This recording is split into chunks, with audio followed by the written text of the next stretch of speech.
Good evening, good afternoon, good morning, whenever you are.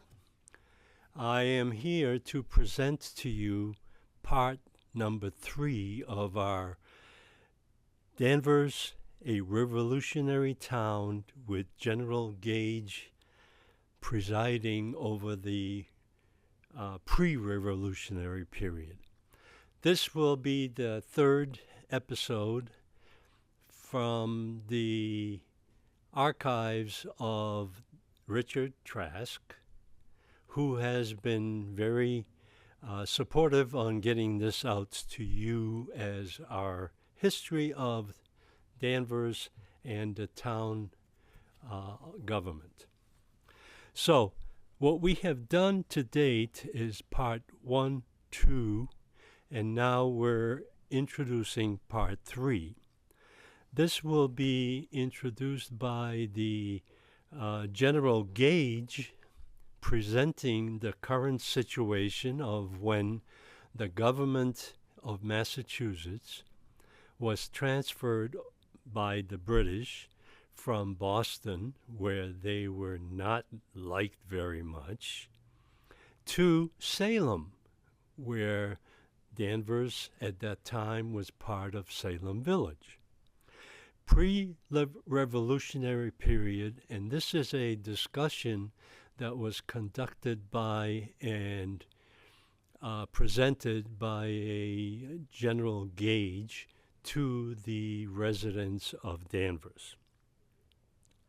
Now, one of the points that he made, Boston was then transferred his military might from Boston to Salem, and for a short period, because I don't think he liked Salem, because they didn't like him either.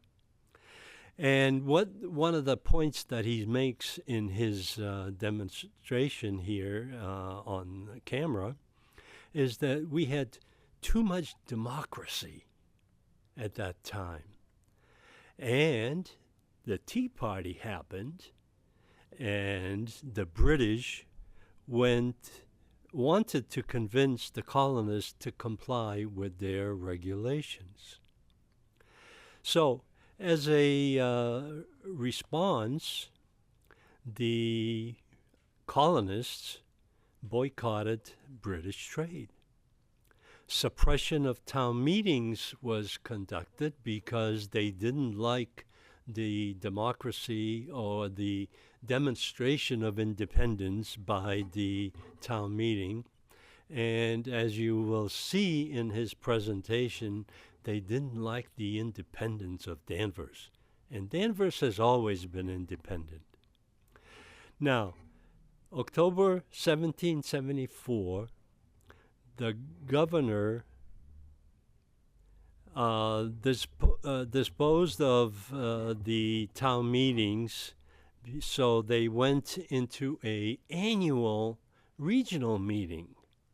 And that was their way of being informed about what's going on in the rest of the colonies.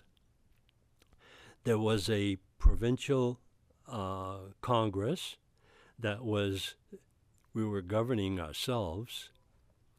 And after that, the governor, General Gage, moved back to Boston. The most important factor that happened after the Revolution, or even before the Revolution, is in 1774, there was a town meeting that was conducted where a warrant article was presented to the town meeting, annual town meeting, and the residents or the town meeting members, which was an open town meeting, pledged their treasure and life to the United States for independence. The Massachusetts Constitution served as an example of what the United States Constitution was developed after that period, And this is where Richard Trask will come in and provide us the detailed information. So please remember, this is part 3 of a multiple part series about the history and the developments before and during and after the Revolution of the United States, and how we featured in that example. So keep on watching. Part 4 will be coming soon, and let's keep on the history of Danvers being a revolutionary town. And this portion is entitled Danvers, a Revolutionary Town, with General Gage presiding. And that's when Salem was split up into Danvers, Peabody, and Salem. And that's where our town seal comes from. And it was issued and presented in 1757. Thank you for watching, and keep your ears open because the next part will be coming due. Thank you. In the 1770s, in Massachusetts, which was a provincial colony of England, in 1774, we had a royal governor who had been appointed by the Crown, who was also a military general. That was Thomas Gage.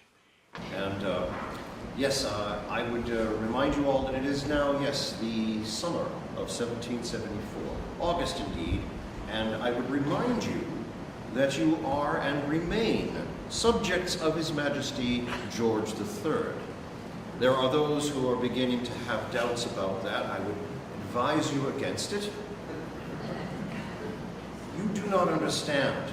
You stiff-necked Yankees do not understand that you should get down on your knees and thank your Creator for having been born under a British flag, such as this.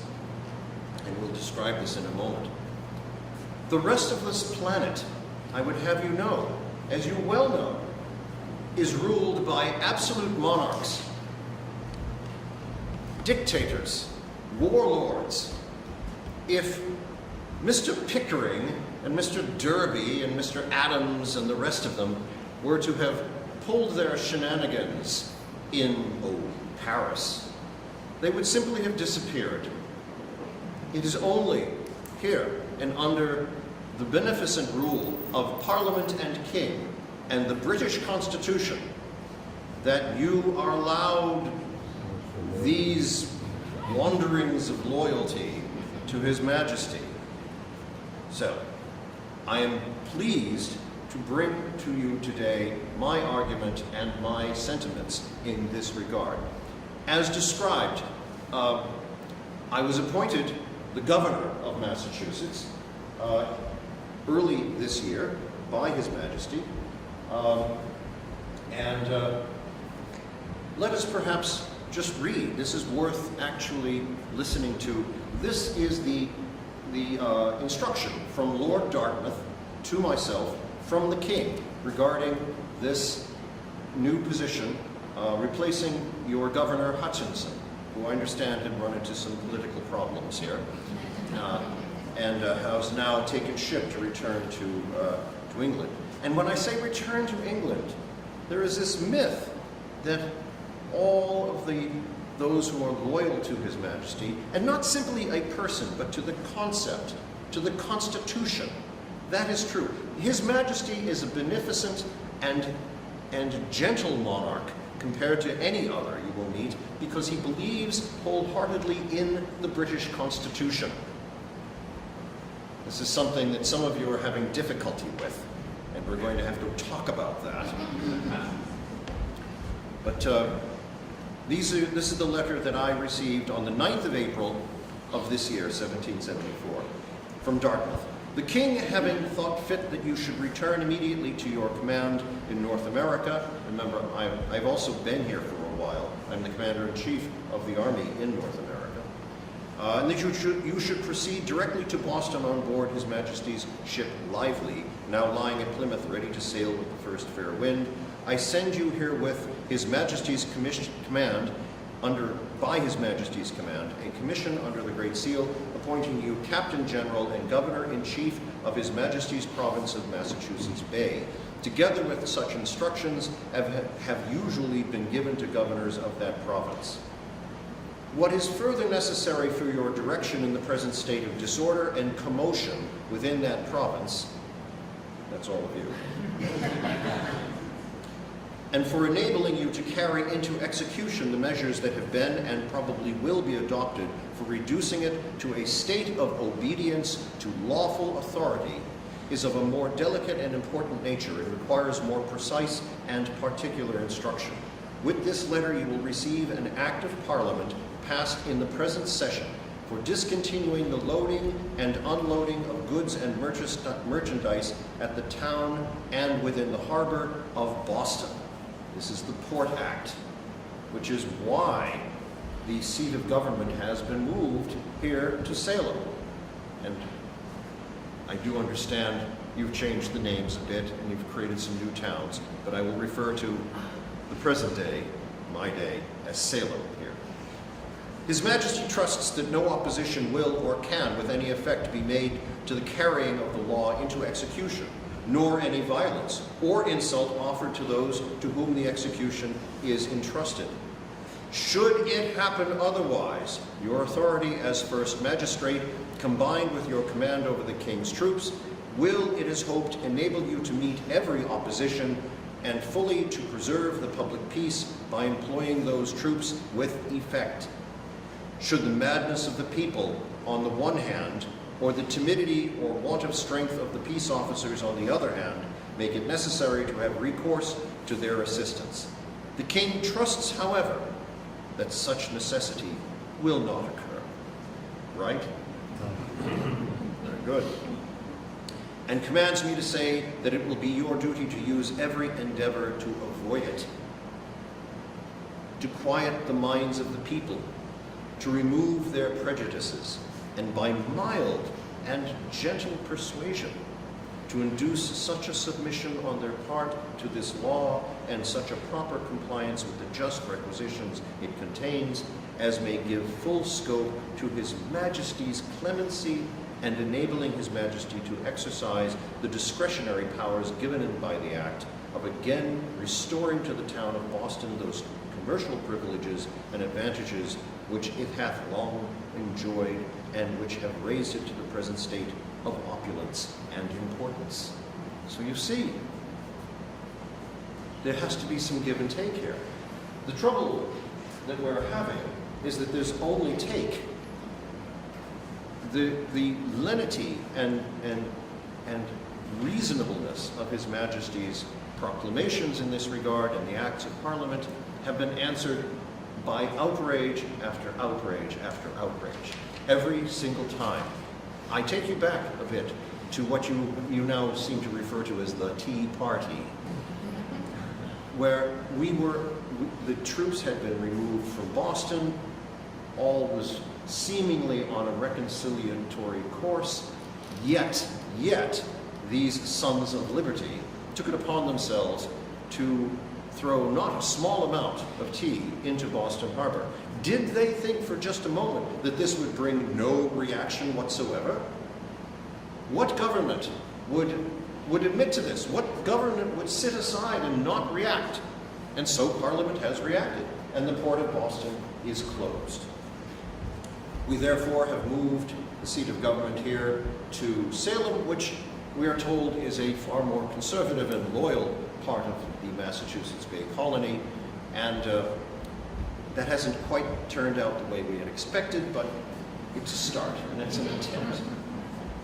But first, there is this persistent feeling or rumor that His Majesty's agents, officers, and army are alien to this territory, that they're invaders, they're being created as some sort of alien force. I would argue that that is far from the case. Now, I myself was born in 1719 in East Sussex, England.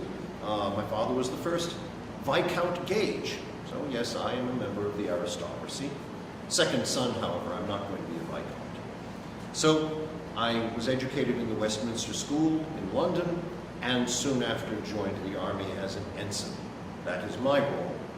My brother, he becomes the Viscount. Joined the army as an ensign, purchased a lieutenant's commission in 1741, then a captain's in 1743. Saw action in Flanders during the War of the Austrian Succession, and then part of a garrison in Ireland where in 1751 I was promoted to lieutenant colonel.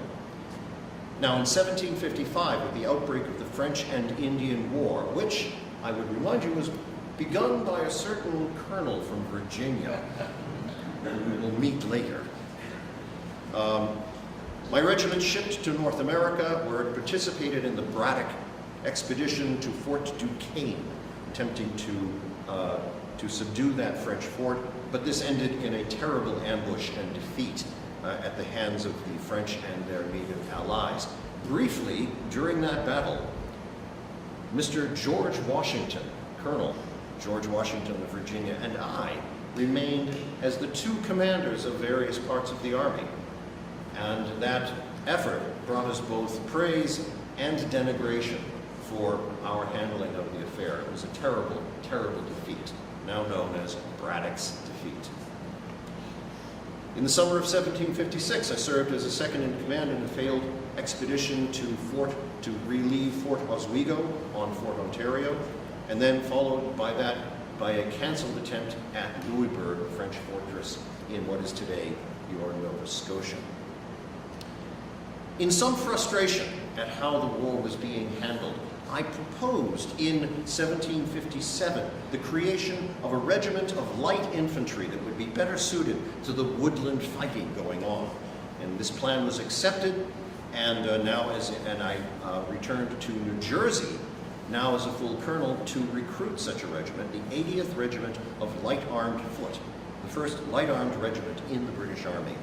And this regiment adopted the petite guerre, or small war tactics of the natives and the French and the Rangers. And it advanced the cause of light infantry, which we have employed very well in the British Army. The concept that all we do is march in straight lines is absolutely not true. The uniform of the 80th was brown coat, waistcoat, leggings, black gaiters, black leather cap, black buttons, not the gaudy red that you think of associated with the British units. And while I was in New Jersey, by the way, I had time to meet, court, and engage to my wife, Margaret Kemble, a local beauty, and we love each other very, very much, and happy ever since. So, coming to America was a wonderful thing for me. The 80th fought horrific battles around Lake George and Lake Champlain, and eventually the war was won against the French and their Indian allies. And unfortunately, the Army turned away from these light infantry tactics and disbanded the 80th Regiment at the end of the war. They appointed me, however, Commander-in-Chief of the Army. And the first challenge that I dealt with was something called Pontiac's Rebellion. The previous Commander-in-Chief had instituted, Jeffrey Amherst had instituted policies that enraged the native tribes in and around the Great Lakes in the Michigan area. And the natives rose up under Pontiac. We were able to defend those outlying forts, and we did manage to solve it diplomatically with a peace treaty. I am hoping that that is a portent of the future, and that we may all be able to solve these problems we're having diplomatically. And did you hear that, sir? Diplomatically. Yes. Good try. Yes. I established my headquarters and home in New York, and have watched with trepidation as the political atmosphere has has declined and has deteriorated between the mother country and her colonies in the wake of the Stamp Act, the Demarcation Act, and others. I am increasingly distrustful of these ill-designing men, who I believe to be a minority, and I am hoping that amongst you there are a silent majority who in their heart maintain their loyalty to king, country, and parliament and constitution, but are cowed into submission and silence by the violence of these men. We hope to reverse this trend. There is such a thing as too much democracy.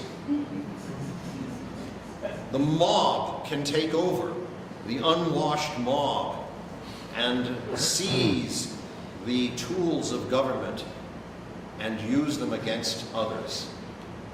Sure, this sort of thing doesn't end with us. Timing is everything. The family and I sailed to England to visit the children and other relatives in June of 1773, thinking that all was reasonably well. But during that time, in December, that is when this tea party occurred. And when word of it arrived in London, I was called to advise and assisted Parliament in the creation of these laws. And again, the principal one being the Port Act, closing the port of Boston.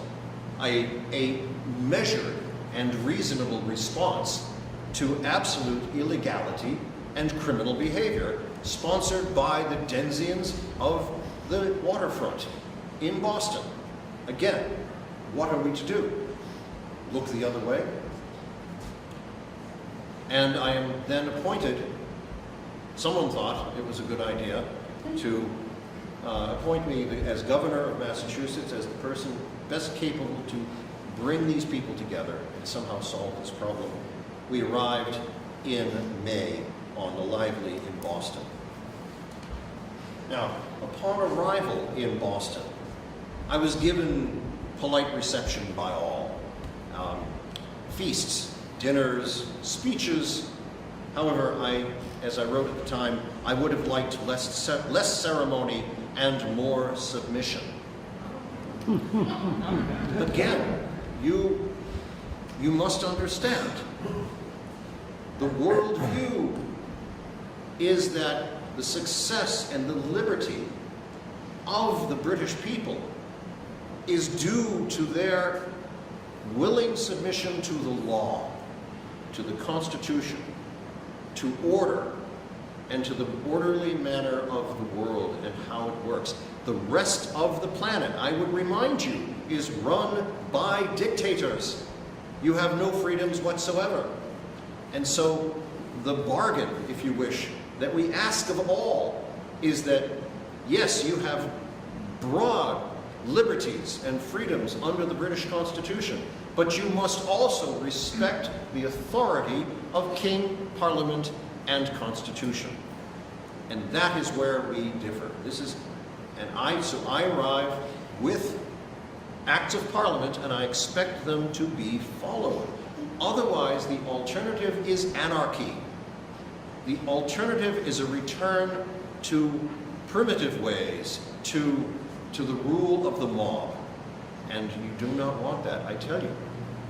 So some submission, some cooperation in this regard would be appreciated.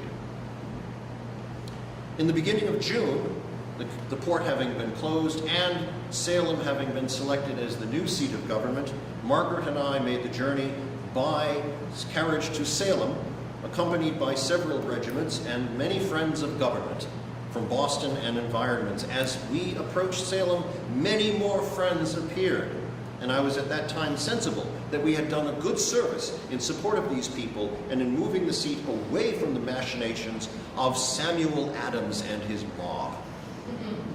Our procession halted at the home of William Brown, who was colonel of the Essex militia and a staunchly loyal gentleman, staunchly loyal to government, was soon presented by not one, but two petitions. One from the loyal gentlemen of Salem, and another from the apparently not so loyal gentlemen of Salem. I will read them both. To His Excellency, this is the nice one. To His Excellency Thomas Gage, Esquire, Captain General, Governor, and Commander-in-Chief of the Province of Massachusetts Bay in New England, and Lieutenant General of His Majesty's Forces. May it please Your Excellency, and it does. We, merchants and others inhabitants of the ancient town of Salem, beg leave to approach Your Excellency with our most respectful congratulations on your arrival in this place.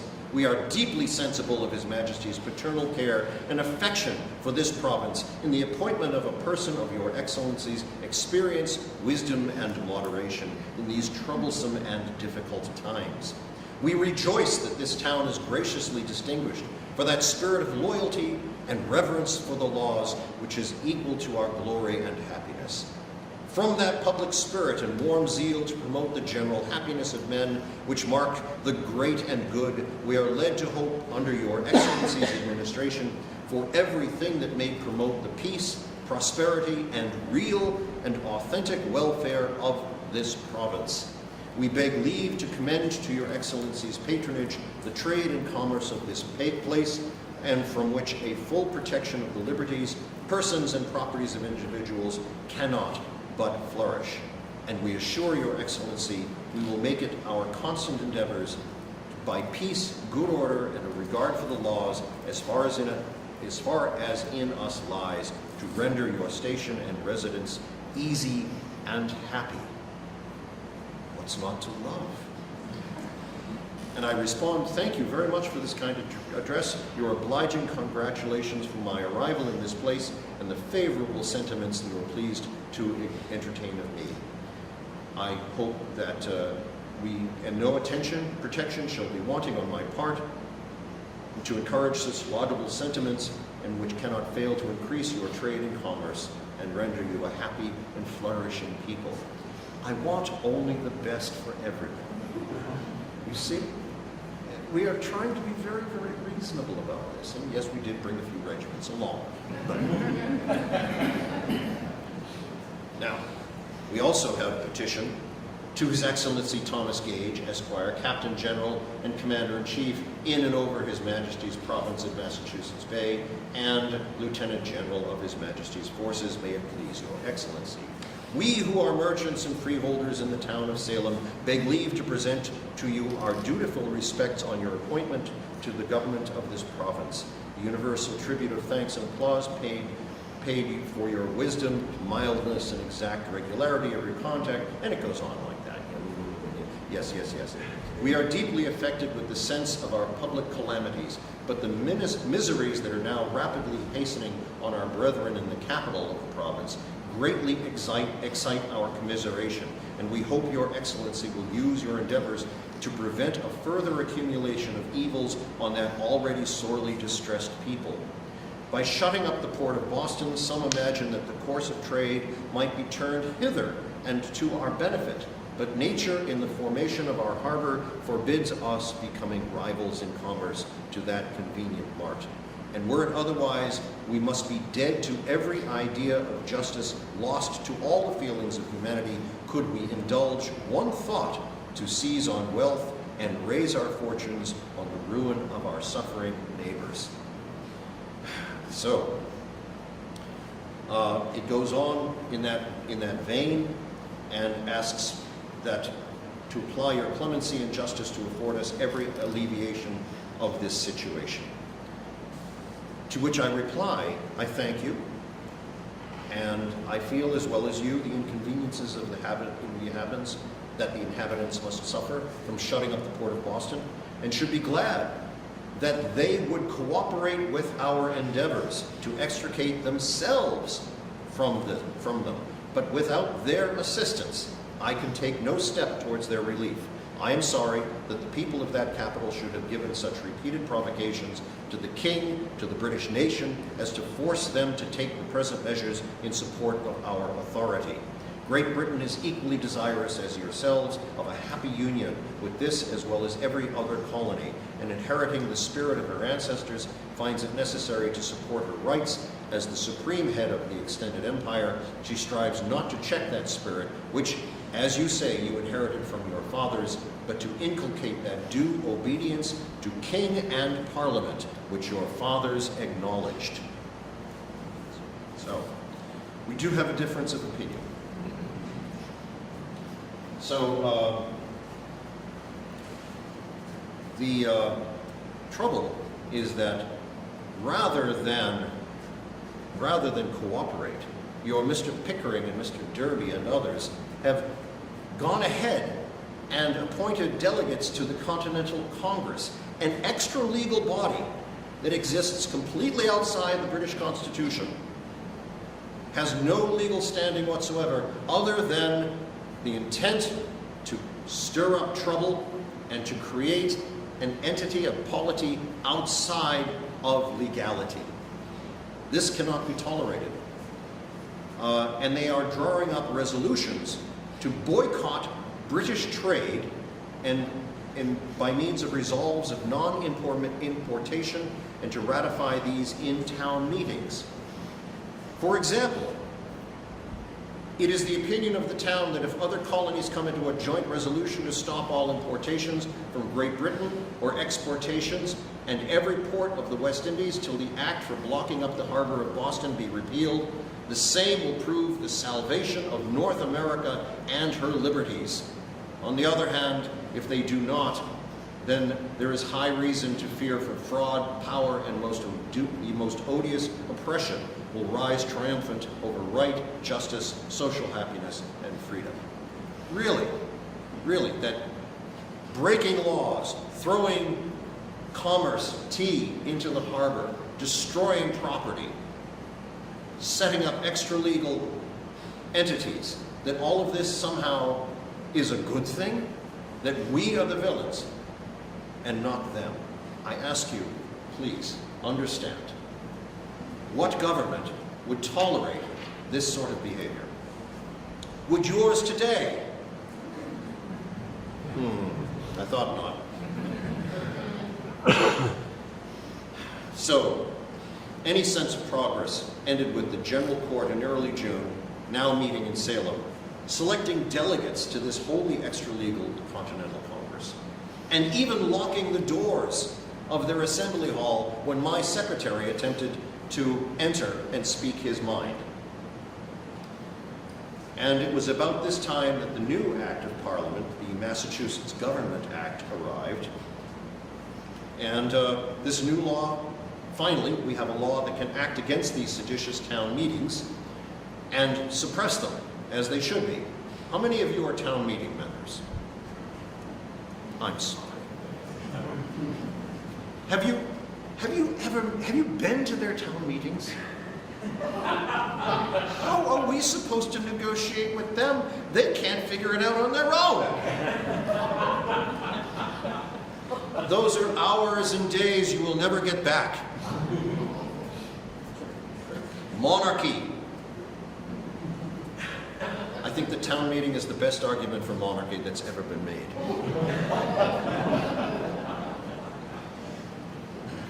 And this sends a message to these bullies that their very charters are suspended for their insulting behavior to the crown. And in response, these people laid new plans for new assemblies, contravening the act and creating even more committees of correspondence, committees of safety, committees of this, that, and everything else. Eager to right this ship, I issued a proclamation, because I know that what you need is another proclamation. For the encouragement of piety and virtue, and for preventing and punishing of vice, profanity, and immorality. I'm looking at you, yes. In humble imitation of the laudable example of our most gracious sovereign, George III, who in the first year of his reign was pleased to issue his royal proclamation for the encouragement of piety and virtue, and preventing of vice and immorality, I, by and with the advice of His Majesty's Council, publish this proclamation exhorting all of His Majesty's subjects, all of you, to avoid all hypocrisy, sedition, licentiousness, and other immoralities, and to have a grateful sense of all of God's mercy, making the divine laws the rule of their conduct. I command judges, justices, sheriffs, and others to use their utmost endeavors to enforce the laws and restrain all vice and sedition. Earnestly recommend to all ministers of the gospel that they be vigilant and active in inculcating a due submission to the laws of God and man, something that your ministers have not been doing. In fact, they've been preaching sedition from the pulpit. And by every means in their power, to contribute what they can toward a general reformation of manners, restitution of peace and good order, and a proper subjugation to the laws, as they expect the blessings of heaven. Given this day, 21st day of July, in the 14th year of his reign, George III. Unfortunately, this seems to have had little effect. And by August, your selectmen were employing yet another subterfuge, using their committee of correspondence to call town meetings, elect delegates to an Ipswich convention, another extra-legal entity. And I threatened them with certain arrest by the magistrate, or if necessary, by the soldiers encamped nearby, should this behavior continue. I am here to enforce the laws and not to quibble about it. Please understand. At the same time, I am sensible that bloodshed could ensue, and this is an outcome that I am loath to contemplate. You will remember the instructions from Dartmouth and His Majesty to employ lenity and reason. We are attempting this, but we will not be overruled by the mob. In the end, these cretins canceled, or actually called their illegal town meeting, but then ended it just as soldiers arrived to break up the issue. There will be consequences for this. I shall issue orders of arrest for all of those known members of the so-called Committee of Correspondence. But I find now, in this month of August, that the rage of these people, whipped up by these ill-designing men and their preachers, is palpable, and we have reached a crisis. One of my officers, Captain Montresor, has overheard language in the streets suggesting that I am in mortal danger. They opine that these several regiments will be unable to defend my person here in Salem. Well, that's a fine end to this. To spare the effusion of blood, and particularly mine, I have determined to return to Boston and consolidate our force there. But, loyal citizens, do not despair. We will leave several regiments, several companies here in Salem to defend your interests. The weeks of trying to find peaceable ground with these people, with these cretins, these ill-designing men, are over. We will leave these companies to support you, and His Majesty's forces will not be humiliated. Even now, we plan counterblows, which I cannot speak of, but which you will read of in the coming days. I do hope that I have made our argument clear and plain, and that we are the party of law, order, reason. If you wish to hand yourselves and your fate over to the mob, you need only continue on the path you are on. You speak of liberties, but you have not experienced the mob. I have. It is not pleasant.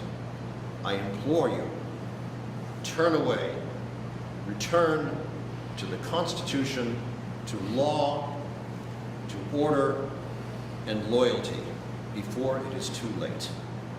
At that time, we had several different legislative organizations within the province. Locally, you have your various churches, which in New England would have an annual meeting with a moderator and the members of the congregation, and they would act much like our town meeting acts today. and they would fund the church, decide how much money was going to be paid to the minister. And then we have the town, that all of these churches, not too many at that time, but all of them mirrored the way government was in New England, and that was the New England Town Meeting. And in 1774, our town meeting had been functioning since we became an independent district and finally a town from the 1750s. And that was not too dissimilar from what you have today. The voting people in the town, which at that time would be the men, and it would be people who owned at least some kind of property, even rented it. They would, at the age of 21, be able to participate in town meeting. We'd have a moderator who would be appointed by the citizens, as well as a whole bunch of town officials, including our selectmen. And in 1774, we had about, I think we had 5 selectmen. Over history, we've had as few as 3 and as many as 7, and I think even 9 at certain times. But in 1774, town meeting would decide all of the important things that had to do with the town. And also in that time period, just before the Revolution, many of them looked much more into the broad circumstances of their lives, not just the narrow, what was happening in Danvers. Instead, they would be asked to and would comment upon all of the major political things that were happening.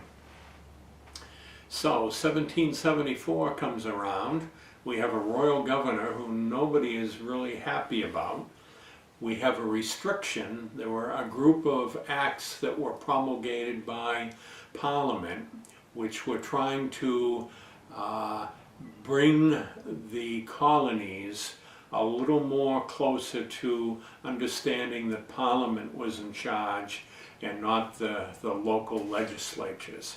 And in New England especially, they loved their independence, and they were not happy with many things that happened as a result of the British punishing the Americans because of the Boston Tea Party. One of those things which really struck home to Massachusetts citizens was they were restricted from having any special town meetings, because special town meetings, they would comment upon what was happening in England and the intolerable acts that were being perpetrated on New Englanders. And so they were only allowed one town meeting a year, which would be the annual town meeting for the appointment of offices within the community and appropriating money. And they didn't like that at all. The one valve they had was there was still the general court, made up of the House of Representatives. The other house in colonial Massachusetts was the Governor's Council, and they were selected by the legislature, by the House, but they couldn't serve unless the governor approved them. And at the time of the 1770s, the governor wasn't approving any of these radicals. And so there was supposed to be an annual meeting in October 1774, which about a month earlier, the governor said, because of what's happening in this area, we're going to not have it. Do not come. And they came anyways. And they went to Salem, which by then was the capital of Massachusetts, because as punishment, Boston was relieved of its being the capital, and it happened in Salem instead. And there were all sorts of acts like that which really riled up the colonials. And at that meeting, they got together, appropriated some money to have delegates go to a Grand Continental Congress in Philadelphia to talk about what was happening. The British, in trying to put down the revolt that was festering, instead brought all of the disparate colonies kind of together. So they did exactly the opposite of what they did. And they also decided, and really you can say that October 1774 for Massachusetts was the beginning of the American Revolution. Because at that meeting, before the governor can have his secretary disperse the legislators, and before the troops who were stationed about 5 miles outside of town could make it to the meeting and probably disperse it, they voted to establish a provincial Congress in Concord a few months later. And this provincial Congress would in essence be the new government of Massachusetts. So after October 1774, Massachusetts, through its delegates from most communities in Massachusetts, had decided on kind of governing themselves. And the governor of Massachusetts held Boston, and after a few more weeks in Salem, decided that Salem was not for him, and he moved back to Boston. And until the revolution actually began, the fighting in April of '75, the only thing that Governor Gage controlled was Boston and several communities on the Cape that were loyalists. The rest of Massachusetts was governing by their own council, and we had, in essence, without saying it, had become independent of Great Britain. It sounds like the situation currently as well, because there is resistance from the state government to the local governments, and they're always bucking heads. They'll always buck heads, but this was revolution. This was not recognizing, even though they remained loyal supporters of the king, whom they thought just didn't understand what the damn Parliament was doing and what the military governor of Massachusetts was doing. So, it was a revolution without them saying the word. Without firing a shot at that time. Yep. Now, as a result of what has transpired, which you're telling us, how did that affect the town meeting, the selectmen, and you pronounce it selectmen, or? Well, that's the old term. They are select men. Select or men. selectmen, yeah. Okay, and now they want to be called select board or whatever. Yeah. They don't want to be gender neutral. Right. So now the situation has changed from local small town government. Now we've graduated into a larger, more organized government in the state of Massachusetts. Yeah. And then we're going to transition that to the post-Revolutionary War government in Massachusetts as well, as we have now, which is called not the legislature, but the... Well, the old term for it, which is still used, is the General Court. The General Court. That goes back to the 17th century. It's an antique term, but that means both the House of Representatives and the Senate. So now, as a result of having the General Court in place, everything that the towns and municipalities were doing was subject to the General Court actions, correct? To an extent, not as much as it is today, because everyone in New England wanted to have their independence and didn't want to have outside forces, Parliament in England or the General Court in Massachusetts, telling them what to do on local issues.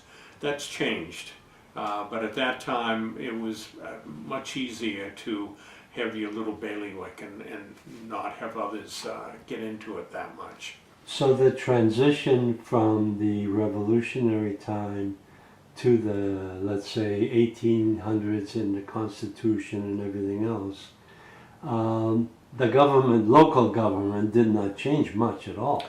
Right. What you find is town meeting pretty much went on as it did. Once we began the revolution, and even before that, we would have town meetings. We didn't call them town meetings, but we would actually bring a lot of disparate people together, which you needed to do in order to have a good revolution. And instead of having Danvers doing their thing, Boston doing its thing, Hull doing its thing, what they did was many of the counties started having county conventions, and they would be like an extra legal legislature that would be able to talk about things that they couldn't talk about because they weren't allowed to have town meetings. But what you find is the town meeting in Massachusetts continues on without much change. The legislature, especially after April 19th, the Lexington Alarm, in which we finally are at arms against the parliamentary troops, and eventually were against the king as well. The colonial, or what's now the state government, changed significantly. Locally, it's still the town meeting, and they still elect their members at the annual meeting, which always happens in mud season, when they can't do much on their farms. They get together at mud season, usually March. That's the traditional date for town meeting. And in May, they would elect representatives locally to the general court, to the legislature. Now, John Adams, one of the authors of our independence, began in the late 1770s to put together a new constitution for the state. This is after we declared our independence, and now we have to put together a constitution. And our constitution is the oldest living constitution in the world. And it actually is not as controversial as the American United States Constitution was, because we didn't have to worry about the question of slavery, which was something that was very major when the Constitution was, when the convention was happening in Philadelphia. Also, we didn't have to worry about big states versus small states and how we were going to apportion it, and have all the things that today seem to be somewhat of a conundrum when we have the presidential elections. We don't vote directly for a president, we vote for electors for a president. And so the local Massachusetts Constitution, which was finally adopted, I believe Danvers voted against it, but I wouldn't be surprised. Yeah, but it did pass, and it's just a very fine document written primarily by John Adams, who also was one of the committee that put together the Declaration of Independence, and also had his say in the federal Constitution. What changed when the federal Constitution was promulgated and voted on was that it now had a bicameral legislature composed of the Senate and the House of Representatives. And the Senate had 2 representatives from every state who could be elected by the legislature, not by the people. And a House of Representatives that was elected directly by the people. And that Senate elections by the legislature didn't change until I think the very early 20th century. So it wasn't even as democratic as it seems to be today. Let me just go back for a second and talk about what happened during the Revolution having to do with the local government. All town meetings were held in all of the communities of Massachusetts, and the annual town meeting in March would elect the officials and so forth. And you know, if you go to town meeting today, we generally talk about what's happening locally, or we talk about what we would like the state to approve that we can have for a home rule petition or something like that. In those days, they were looking a little more forward because they knew that, first of all, they were in a war with Great Britain, and secondly, they wanted to make sure that whatever became of it, their rights and the rights of all others would be taken care of. So town meetings often instructed their representatives how to vote. Back in the 1760s, when Samuel Holton, our greatest legislator and one of the founding fathers of this country, was told by Danvers town meeting, look well to the rights of the people.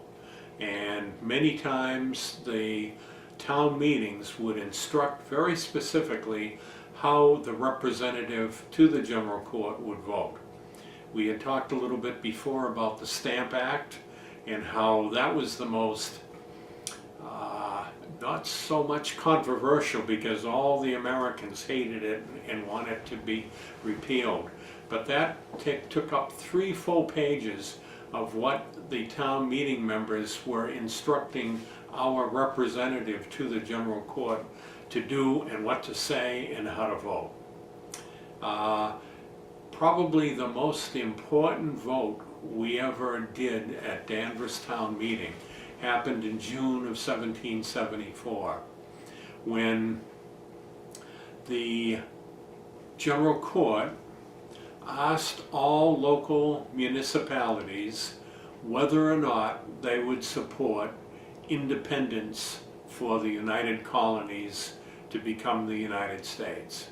And in June of 1774, one of the warrant articles were if the Congress decides it's significant enough to declare independence, we will pledge our lives and our money for that, because I'm paraphrasing. Our treasure. Yes, right. Right. And Massachusetts and Danvers voted on that, and the representatives of the Continental Congress, including John Adams and Robert Treat Paine and Samuel Adams and a number of other people, voted as Massachusetts had instructed them to declare our independence.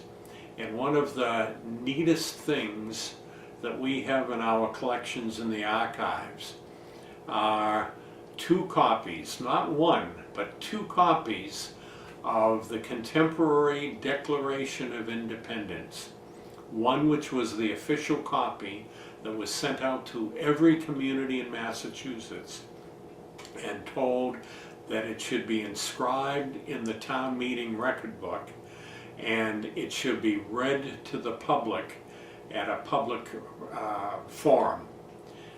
The other one, the printer, Ezekiel Russell from Salem, printed another copy with a woodcut of General George Washington and General Horatio Gates, the first image ever printed of George Washington, although he didn't know what he looked like, so he just said, "This is George Washington." There's only one other known copy, which the Massachusetts Historical Society has. These two documents are really the cornerstone of our local archival collection. Most important documents that came out probably in American history. And we do have two of them. And we'll see if we had them on display when we had our 50th anniversary of the archives. And I'm going to try to see if we can have a public showing of them again, because these are historically precious and extremely valuable.